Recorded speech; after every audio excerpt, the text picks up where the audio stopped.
রান্না হয়নি তো?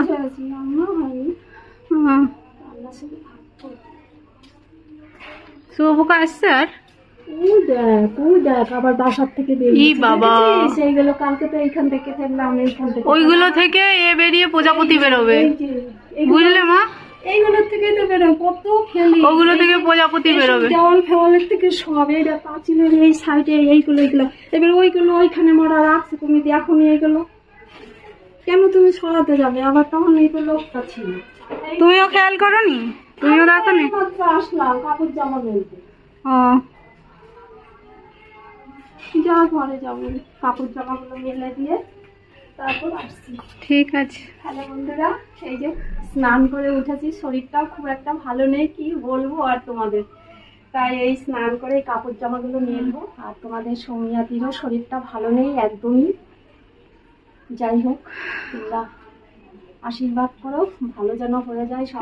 আমাদের ঘরে না অনেক পোকামাকড় ঢোকে, যেহেতু গ্রাউন্ড ফ্লোরে ঘর তো, আর এইদিকে জঙ্গল, ওই জঙ্গলের জন্য পোকামাকড় এটা সেটা ঘরের মধ্যে যায়। আর এখানে এই যে টাইলসগুলো, এই টাইলসগুলো ওই দিকটাতে করেছিল, এবার যে পরিষ্কার করে গেছে সে আবার এখানে রেখে গেছে। আর আমাদের যেহেতু এখানে জানলা, এইখান দিয়ে সব নোংরা পোকা আরও উপর দিকে উঠবে, তো ওই জন্য আমার মা বলছে ওগুলোকে আবার সরিয়ে দিতে বাবাকে।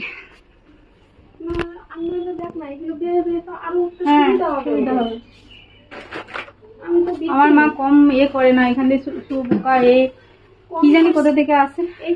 এইসব দাগ দেখছিস না, এইগুলো এইগুলো সব শোয়া পোকার বাসা আমি ফেলি, ওই যে ওদিকে সব, নালে পরে উপরেও উঠে যেত। রান্না তো করোনি না মা? না এখনো রান্না করি। আমার তো রান্না বান্না সব হয়ে গেছে, আমি খেয়ে দিয়ে চলে এসেছি, কিন্তু এটা ডিম আনবো ভুলে। না না, আমি ওই ডিম খাবো না, না না ওই ডিম খেতে পারবো না আমি। ওই যে দুধের সাথে দেশি ডিম খেতে বলেছে ডাক্তার, ওইটাই খাচ্ছিলাম, তো ডিমটা আনতে ভুলে গেছি। তো চলো ঘরে যাই। আর আজকে আমি তাড়াতাড়ি করে ট্রেন পেয়ে গেছি, ট্রেনে উঠে পড়েছি, চলে এসেছি। আর সে এখনো বোধহয় ট্রেনে উঠেছে কি আমি জানি না, আমি ট্রেন পেয়ে গেছি, তাড়াতাড়ি চলে এসেছি। চলো ঘরে যাই, ভালো লাগছে না।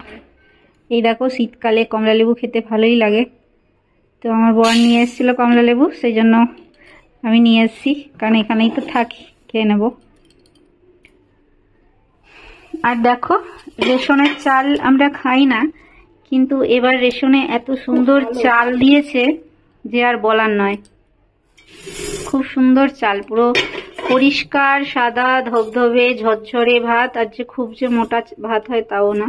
তো ওই জন্য মা রেশনের চালই রান্না করছে, আর রেশনের চাল খেতেও কিন্তু খুব ভালোই লাগে। মা এটার মধ্যে একটু সরু চাল মিশিয়ে দেবে, তাহলে তো আরো বোঝাই যাবে না।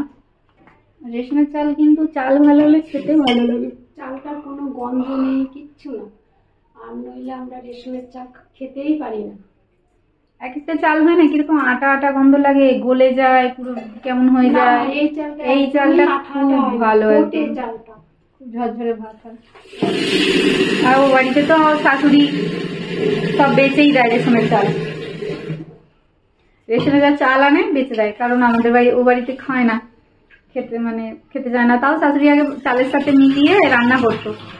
আর এখন একটু ঠান্ডাটা আমার কম লাগছে। তেমন আমার তো সাইনাসের দোষ আছে, প্রতিদিন জ্বর হচ্ছে, আর প্রতিদিন হাতে কি বলবো, আমার যে কি রোগটা আমি তোমাদের বোঝাতে পারবো না।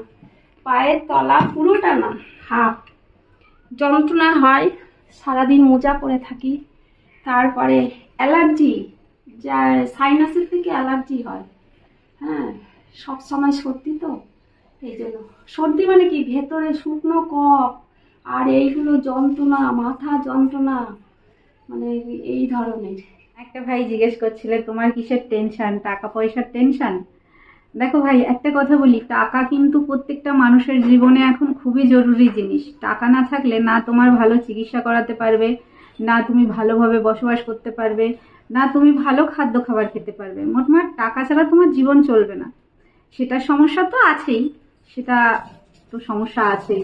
সেটা যদি সমস্যা না থাকতো তাহলে পরে আজকে অনেক কিছুই ভালোভাবে হতো।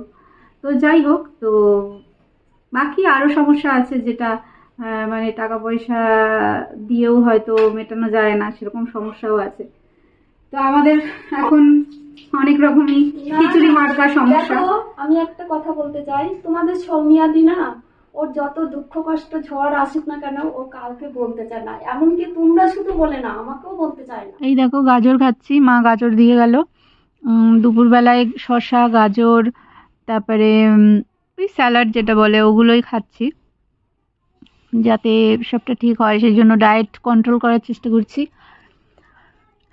আর আগের দিনকে লেবু খেয়েছিলাম, এগুলো খেয়েছিলাম, একসাথে পুরো অ্যাসিডিটি হয়ে গেছিল। বাইরে দেখো কি সুন্দর রোদ, বাবার গায়ে পা লাগলো। বাইরে দেখো কি সুন্দর রোদ উঠেছে আজকে। আর ঠান্ডাটা আজকে একটু কম আছে, দুদিন খুব ঠান্ডা ছিল। আমার ঠান্ডা একদম সহ্য হয় না, ঠান্ডা দিলেই পুরো আমার চোখ ফোক পুরো একদম ভারী হয়ে যায়, মাথা ভারী হয়ে যায়, এরকম অবস্থা হয়। খাচ্ছি। God is great. ভগবান যার পাশে আছে, তাই না, উনি যার পাশে আছে তার সব আছে। একটা চুলও কেউ বাঁকা করতে পারবে না। সমস্যা আসবে, ঝামেলা আসবে, সবকিছু আসবে, কিন্তু ওই যে মাঝে মাঝে হয় না যে বেশি কষ্ট হয়ে গেলে তখন মনে হয় সেটা বেরিয়ে যাক, বেরিয়ে গেলে হালকা হয়ে যায়, তো হালকা হয়ে গেলে আবার যায়। মানে বিশ্বাসটা একই জায়গায়। রাত হয়ে গেছে বন্ধুরা, আর আমার কর্তামশাইও এসে হাজির হয়ে গেছে। ওকে বলেছিলাম একটুখানি সবজি নিয়ে আসতে, কারণ আমার ফ্রিজে কোনো সবজি ছিল না। আর যেহেতু রাত হয়ে যাচ্ছিল সেই জন্য আর সবজি নেওয়া হচ্ছিল না, কারণ দোকানপাট তো বন্ধ হয়ে যায় না। আর এখন শীতের রাত যেহেতু, সেই জন্য মানে দোকানপাটও সেরকম করে একটা খোলা থাকে না। তো ওকে বলেছিলাম পালং শাক নিয়ে আসতে। শীতকালে পালং শাক খেতে কত ভাল লাগে সবাই জানো তোমরা। পালং শাকের চচ্চড়ি, পালং শাক দিয়ে আমার মা ডালও করে, তো পালং শাক খেতে ভালোই লাগে। আর রুটি দিয়ে পালক পনিরও আমি মাঝে মাঝে বানাই, কিন্তু আমার বর পালক মানে মানে পনিরটা খেতে চায় না, একদমই খেতে চায় না। মানে পনির ওর দু চক্ষের বিষ, আর ওর জ্বালায় আমি পনির একদম খেতে পারি না। তো সবজি নিয়ে এসে মাকে বলছি, মা তুমি কিছু নেবে নাকি? তুমি নাও। এই যে মাকে এখানে পালং শাকটা দিয়ে যাচ্ছি, কারণ মা কালকে পালং শাক রান্না করবে। আর ধনে পাতা, তারপরে কাঁচা লঙ্কা, এই টুকিটাকি মাকেও কিছু দিয়ে যাচ্ছি এখানে, শশা টশা, কারণ কালকে আমার টেস্ট আছে, তো টেস্টটা করাতে যাব। তো সেই জন্য আর কি, কালকে আমি রান্নাবান্না তো করতে পারবো না, এখানে এসেই খাওয়া দাওয়া করব। তো সেই জন্য মাকে পালং শাকটা দিয়ে গেলাম যে মা তুমি রান্না করো। আর শাক পাতা ফ্রিজে তো বেশি দিন রাখা যায় না, বলো না। আজকে নিয়ে এলো, এবার কালকে যদি আমি না রান্না করি পরশু দিন একটু কেমন হয়ে যাবে, সেই জন্য। তো বন্ধুরা, এই যে পরের দিনকে সকালবেলায় তোমরা দেখতে পাচ্ছ, আমি পরের দিনকে সকালবেলায় এখন চলে যাচ্ছি যেখানে আমার টেস্ট হবে। আমি কলকাতার দিকেই যাচ্ছি, যেহেতু ডক্টর বলেছে ভালো জায়গা থেকে টেস্টটা করাতে, তো সেই জন্য ডক্টরের ওখানেই যাচ্ছি টেস্ট করাতে, ল্যাবেতে। তো এখন এখানে একটু দাঁড়িয়ে আছি, আর তোমাদের দাদা গেছে একটু ওই দিকটা করে, ওর একটুখানি কাজ আছে। তো আমাকে বললো যে তুমি এখানে 2 মিনিট দাঁড়াও, আমি আসছি। আমি বললাম ঠিক আছে, আমি 2 মিনিট দাঁড়াচ্ছি। তো এই যে আমি এখানে ভূতের মতো দাঁড়িয়ে আছি, আর মনের মধ্যে একটা টেনশন কাজ করছে যে কি জানি আজকে কি হবে। কারণ এই টেস্টটা আমাকে দিয়েছে, এটা আমি সার্চ করে দেখলাম, এটা খুব পেনফুল একটা টেস্ট, মানে পেন হয়। তো আমি মানে ওপরওয়ালাকে ডাকছিলাম যে জানি না, সবাই তো বলে পেন হয়, খুব পেন হয়, এই হয় ওই হয় সেই হয়।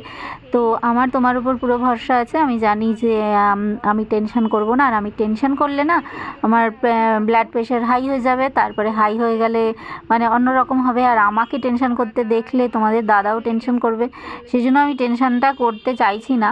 যেটা হবে দেখা যাবে, মানে ব্যথা লাগলেও সহ্য করতে হবে, আর না ব্যথা লাগলেও তো কোনো ব্যাপারই নেই, তাই না? তো সেই জন্য ওই সমস্ত ভেবে লাভ নেই, যেতে হবে। কিন্তু তোমাদের আউট ভয়েস দিচ্ছি যখন, বেশ গড়গড়িয়ে কথা বলছি ঠিকই, কিন্তু যখন যাচ্ছিলাম আমার কিন্তু খুব ভয় লাগছিল, কারণ ফোনেতে যেভাবে দেখেছিলাম যে ওই টেস্টটা কী আর টেস্টটার নাম কি সেটা আমি এখন তোমাদের বলছি না, কিন্তু আমি ইন ফিউচার ঠিকই বলবো তোমাদের, ঠিক আছে? তো অবশ্যই সবটা ধীরে ধীরে জানাবো। তো এই যে যাচ্ছি, ওই বিল্ডিংটার পেছনে দেখতে পাচ্ছ একটা লম্বা বিল্ডিং, ওই বিল্ডিংটা কিন্তু আমাদের কলকাতার সব থেকে হায়েস্ট বিল্ডিং। আর ওই বিল্ডিংয়ে কিন্তু শাহরুখ খানের ঘর আছে, সৌরভ গাঙ্গুলিরও ঘর আছে। তো যাই হোক, তো চলো গন্তব্যস্থলে পৌঁছানো যাক। তারপরে হচ্ছে যে জায়গায় আমরা যাচ্ছি সেখানটা প্রথমবার গেছিলাম, তো সেই জন্য একটু গন্ডগোল হয়ে গেছিলো, এদিক ওদিক হয়ে গেছিলো, সেই আবার ঘুরে এদিক ওদিক থেকে আবার ঢুকতে হলো বাইকটাকে ঠেলে ঠেলে, কারণ ওয়ান ওয়ে রাস্তা ছিল, ওই রাস্তা দিয়ে ঢুকলে আবার তো ওটা দিয়ে ব্যাক করা যাবে না, সেই জন্য একটু টাইম লাগলো। তো এই যে চলে এসেছি এই সেন্টারেতে, ল্যাবেতে আর কি, যে টেস্টটা হবে সেই টেস্টটা করার জন্য। এখানে তো আমি বসে আছি, আর বন্ধুরা আমি আউট ভয়েস দিচ্ছি, এখনও ভাবলে আমার ভয় করছে, হাত পা ঠান্ডা হয়ে যাচ্ছে, প্রচণ্ডই ভয় লাগছিল। মানে হয় না যে ডাক্তার আগে থেকে বলে দিয়েছিল যে মা একটু পেন হবে, সহ্য করে নেবে, সেটা তো মাথায় ছিলই। এবার তারপরে আমি একটু পাকামো মেরে আবার একটু সার্চ করে নিয়েছিলাম, ইউটিউব, গুগল এসব সার্চ করে নিয়েছিলাম। তো সার্চ করে ওগুলো দেখে মানে আরও ভয় পেয়ে গেছিলাম, আর মানে গরম লাগছে আমার, আমি জ্যাকেটটা মনে হচ্ছে কি খুলে ফেলি, আমার এতটা টেনশানে গরম লাগছে, এদিকে হাত ঠান্ডা হয়ে যাচ্ছে, মানে একটা আলাদা আলাদা একটা ফিলিংস, যেটা আমি তোমাদের বলে বোঝাতে পারবো না যে আমার কীরকম কীরকম লাগছিল। মানে ওই যে হয় না যে তুমি জানছো যে তোমাকে এখন জ্যান্ত অবস্থায় কাটা হবে, তাহলে তোমার কেমন লাগবে, ওরকম আর কি পরিস্থিতি আমার হয়েছিল। তো যাই হোক, সমস্ত বাধা বিপত্তি পার করে ফাইনালি, অনেকটাই কষ্ট হয় জানি, আমার আগে যারা মানে যাদের ছিল পেশেন্ট ছিল, তো আমার সাথেই সে ঢুকেছিল একজন, তো সে তার আগে ছিল টেস্টটা, সে তো পুরো রীতিমতো কান্না করে দিয়েছে একটা রুমের মধ্যে, যখন চেঞ্জ হচ্ছিল, ড্রেস চেঞ্জ হচ্ছিল, তো রীতিমতো কান্না করে দিয়েছিল। আমিও ওকে সান্ত্বনা দিয়ে বললাম যে কেঁদো না, ভয়ের কিছু কারণ নেই, তুমি যত টেনশন করবে তোমার তত হয়তো প্রেশার হাই হবে বা আরও তোমার ক্ষতি হতে পারে, তো টেনশন করার কিছু নেই, ব্যথা লাগবে সহ্য করতে হবে, এটাই পুরো মাইন্ডে সেট আপ করে নাও। তো তোমরা বুঝতে পারছো যে আমি এদিকে টেনশন করছি, উল্টে আমি আবার তাকে জ্ঞান দিয়ে দিলাম। তো যাই হোক, তাকে জ্ঞানটা দেওয়ার পরে মনে হলো তার চোখ মুখ দেখে একটু স্বস্তি পেল, কিন্তু ডক্টরের বকুনি যা খেয়েছে সে, তার আর বলার নয়, মানে এত বকুনি দিয়েছে ডক্টর, আমি তো সামনে ছিলাম, আমি তার বকুনি শুনে আমি নিজের টেনশন সমস্ত কিছু আমার দূরে চলে গেছে। মানে আমি ভাবছি যে হ্যাঁ, ডাক্তার ওকে বকা দিচ্ছে মানে আমাকেও বকা দেবে, সুতরাং বকা খাওয়ার মতো মানসিকতা আমার নেই, তার থেকে ব্যথা সহ্য করব সেটাও ঠিক আছে, কিন্তু বকা আমি খাবো না, এটাই নিজের মনের মধ্যে 1 সেকেন্ডের মধ্যে মাইন্ডে বসিয়ে নিলাম। আর এমনকি ডাক্তার তাকে এমনও বলছিল যে কি দরকার আছে টেস্ট করার, চলে যান তাহলে, হ্যাঁ, মুখ থেকে যেন কোনো আওয়াজ না বেরোয়, মানে ব্যথা লাগলে যে চিৎকার কান্না, মানে ডাক্তারটা খুব রুড ব্যবহার করেছিল। তো যাই হোক, ডক্টররা হয়তো মাইন্ড চেঞ্জ করার জন্যই ওরকম বলে। তো মেয়েটার মানে বউটার কষ্ট হয়েছিল, তাও হয়তো সে চেষ্টা করেছিল নিজেকে ঠিকঠাক রাখার, কিন্তু তার একটু হলেও আওয়াজ মুখ থেকে বেরিয়েছিল। আর ডক্টর এটা বলছিল যে যদি কোঅপারেট না করো, যদি ঠিকঠাক মতো আমি যেটা বলছি সেরকম না চলো, তাহলে কিন্তু অসম্ভব যন্ত্রণা হবে। হ্যাঁ, তো জানি না ও কতটা কোঅপারেট করেছিল। তো এই কথাগুলো যখন আমি শুনেছিলাম, তো আমার ওরকমই মনে হয়েছিল যে না, ডাক্তার যেটা বলছে সেরকমই করতে হবে আমাকে। আর সত্যি কথা বন্ধুরা, আমি বলবো যে আমার সাথে মিরাক্কেল হয়েছে, মানে যেটা নাকি খুব পেনফুল, যাদের পেন কিলার দেওয়া হয়, আগে ইঞ্জেকশন দিয়ে নেওয়া হয়, তো সেটা মানে সেই টেস্টটা করতে আমার এতটুকু ব্যথা লাগেনি। হ্যাঁ, জাস্ট হালকা অনুভব হয়েছে ঠিকই, কিন্তু আমার ব্যথা লাগেনি। মানে বলে না ঈশ্বর আল্লাহ আছেন, যদি তুমি তার প্রতি পুরো একদম সব কিছুটা দিয়ে সমর্পণ করো, মানে নিজের টেনশন, নিজের ভয় ভীতি সবটা তার উপর ছেড়ে দিয়ে তার হাতটা ধরে থাকো, তাহলে কিন্তু সে তোমার সাথ দেবেই দেবে। তো সিরিয়াসলি বলছি বন্ধুরা, মানে বিলিভ মি যে আমার এতটুকুনি আমার ব্যথা লাগেনি, এতটুকুনি ব্যথা লাগেনি, কিন্তু এটুকুনি বলছি তোমাদের যে ব্লিডিং হয় সেই জন্য ব্লিডিং হয়েছে, কিন্তু আমার এতটুকুনি ব্যথা লাগেনি, মানে একদমই ব্যথা লাগেনি বলতে পারো তোমরা। তো আমি যতটা ভয় আগে পেয়েছিলাম বা যতটা কষ্ট আগে পাচ্ছিলাম ভয়তে, কিন্তু আমি দেখলাম যে আমার সাথে ঈশ্বর সেমনটা করেনি। তো শুধু এই ক্ষেত্রেই নয়, অনেক ক্ষেত্রে মানে উপরওয়ালা আমার প্রতি সহায় থাকেন, যে আমি মানে ভেঙে যাই, মুচড়ে যাই, দুমড়ে যাই, কিন্তু সেখান থেকে আমাকে তিনি উঠিয়ে নিয়ে আসেন, আমাকে হাত ধরে তোলেন, শুধু আমার পরিবারের, আমার মাকে পর্যন্ত। তো তো যাই হোক বন্ধুরা, তো গল্প শুনে নিলে আমার কী টেস্ট হয়েছিল সেটা নয় বললাম না, সেটা পরে বলবো। তো বাকি পুরোটাই বলে দিলাম। তো এবার হচ্ছে আমার বর খাবে, খেয়ে দিয়ে ও বেরোবে, কারণ অনেকটা বেলা হয়ে গেছে, ওকে ডিউটি যেতে হবে, তো সেই জন্য ও খাবে। আর আমারও খিদে পেয়েছে, আমিও একবারে খেয়ে নেব, কারণ দুপুরবেলা করে এখন খাচ্ছি না, তো সেই জন্য এখন খেয়ে নেব, নিয়ে তারপরে বেরোবো, মানে বেরোবো না সরি, ও বেরোবে আর কি, ডিউটি যাবে। তো যাই হোক, এই যে মহারাজ এখানে হাত মুখ ধুচ্ছে, আর মা এখানে রান্না করেছে। ওই যে গো, কালকে দেখলে না পালং শাকটা রেখে গেলাম, তো মা আজকে পালং শাক করেছে, তারপরে হচ্ছে করেছে, কি করেছে, বেগুন ভাজা, হ্যাঁ বেগুন ভাজা, পাঁপড় ভাজা, ডাল, সমস্ত কিছুই করেছে এখানে মা আজকে। আর ওটা মাছ করেছে না ডিম করেছে, মাছই করেছে বোধহয়, হ্যাঁ। অ্যাকচুয়ালি কি বলো তো, কদিন হয়ে গেছে তো আমি বেশ ভুলে গেছি। আমি কালকে কি দিয়ে খেয়েছি আজকে যদি জিজ্ঞেস করো আমি বলতে পারবো না, আমি ভুলে যাই। তোমাদের সাথে এরকমটা হয় কি একবার বলো তো কমেন্টে, যে তোমরা কালকে কি খেয়েছো আজকে তোমরা বলতে পারবে কি? তো আমি কিন্তু ভুলে যাই। তো মা পালং শাকটা কিন্তু খুব ভালোই রান্না করেছিল। তো যাই হোক, ভালো মন্দ নিয়েই জীবন চলছে, ভালো মন্দ নিয়েই জীবন এগোচ্ছে, আর এরই তো নাম জীবন, তাই না? তো তোমরা যারা আমার ভিডিও দেখো তোমাদের অসংখ্য ধন্যবাদ। ভালোবেসে যে একটা লাইক করো তাদের আরও অসংখ্য ধন্যবাদ জানাই। আর এভাবেই সাপোর্ট করো, এভাবেই পাশে থেকো, কারণ তোমাদের সাপোর্ট ভালোবাসা আমার অনেক দরকার। আমার মতো অনেক কন্টেন্ট ক্রিয়েটার আছে যাদের তোমাদের সাপোর্ট ভালোবাসা অনেক অনেক দরকার। সুতরাং যে সমস্ত ভাইরা আমার ভিডিও দেখো তারা কিন্তু প্রতিনিয়ত অবশ্যই আমার সাথে থেকো। তোমরা সাথে না থাকলে অনেক কাজ আছে যেগুলো আমি হয়তো করে উঠতে পারবো না। তোমরা যদি আমার সাথে থাকো আমি হয়তো সেই সমস্ত দায়িত্ব কর্তব্যগুলো নিজের কাঁধে যেমন তুলে নিয়েছি, ভাই বোন নেই, সেই দায়িত্ব কর্তব্যগুলো আমি পালন করতে পারবো। আর সেটার জন্য তোমাদের সাপোর্ট, তোমাদের ভালোবাসা তো আমার অনেক প্রয়োজন। যে সমস্ত ভাইরা আমাকে ভালোবেসে মানে চ্যানেলকে সাবস্ক্রাইব করেছো, সেই সমস্ত ভাইরা হয়তো প্রতিনিয়ত আমার ভিডিও দেখতে পারো না, কিন্তু তোমরা যদি আমার কথাগুলো এখন শুনে থাকো, তোমাদের বলছি অবশ্যই তোমাদের সৌমিয়াদির সাথে থেকো, ঠিক আছে? তো যাই হোক, এখন সে বেরিয়ে যাচ্ছে, তাকে সব কিছু জোগাড় করে দিয়ে দিলাম। তো আমাকে বলছে তোমাকে আসতে হবে না, তুমি শুয়ে থাকো, কারণ ডাক্তার বলেছিল একটু রেস্ট নিতে। তো রেস্টই তো নিই, আর কি করি, শুয়ে বসেই তো দিনটা কাটছে, তাই না?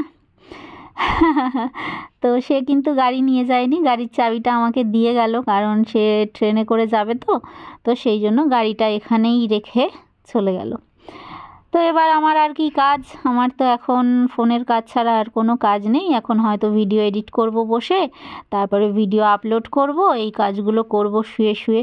তো তার আগে হচ্ছে স্নানটা করব, স্নানটা করলে হয়তো আমার শরীরটা একটু ভালো লাগবে, কারণ এখন কিন্তু পেটে হালকা আমার ব্যথা করছে, ঠিক আছে? তখন ব্যথা করেনি, কিন্তু পরে কিন্তু হালকা চিনচিন করে একটা পেন হচ্ছে। তো যাক, এইটুকুনি হচ্ছে যে আমাকে যে ঈশ্বর আল্লাহ পাক যে আমার উপর সহায় হয়েছেন, এটাই অনেক। তো কেমন লাগলো অবশ্যই কমেন্টে জানিও, আর সবাই ভালো থেকো।